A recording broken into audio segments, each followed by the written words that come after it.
আমাৰ BTC chief আমাৰ প্ৰমোদ বড়ো ডাঙৰীয়াৰ নেতৃত্বত এটা সুন্দৰ এক অভিলাষী এক আজি কাৰ্যসূচী আয়োজন কৰিছে, য'ত নেকি 1955 চনৰ পৰা 1986 চনলৈ যিমানবোৰ কালচাৰেল গ্ৰুপ দিল্লীত তেওঁলোকে গৈ পেলাই পাৰফৰ্ম কৰিছে বা বিভিন্ন অনুষ্ঠানত পাৰফৰ্ম কৰিছে, তেওঁলোকক একেলগে মাতি আনি পেলাই বড়ো জনগোষ্ঠীয় মূলৰ তেনেকুৱা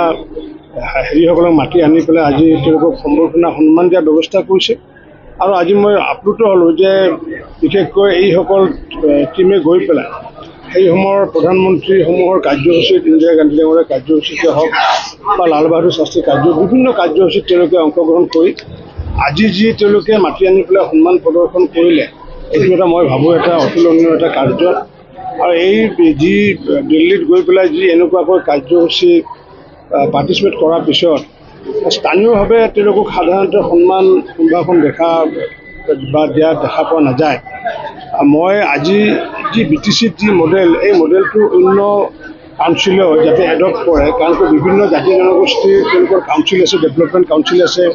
6 শিডিউল আছে, তেওঁলোকেও যদি আগন্তুক দিনত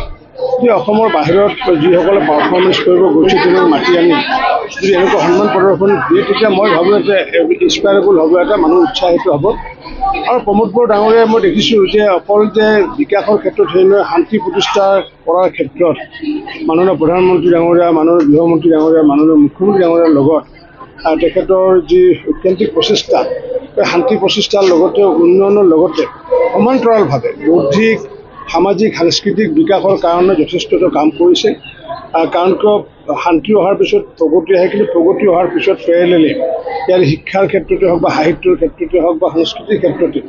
যি তেওঁ কাৰ্যসূচীসমূহ হাতত লৈছে অতুলনীয় কাৰ্যসূচী, যাৰ কাৰণে প্ৰমোদ বড়ো ডাঙৰীয়াক মই আন্তৰিক ধন্যবাদ জনাইছোঁ। আৰু নিৰলসভাৱে আগন্তুক দিনতো তেওঁ এনেকুৱা কাৰ্যসূচী চলাই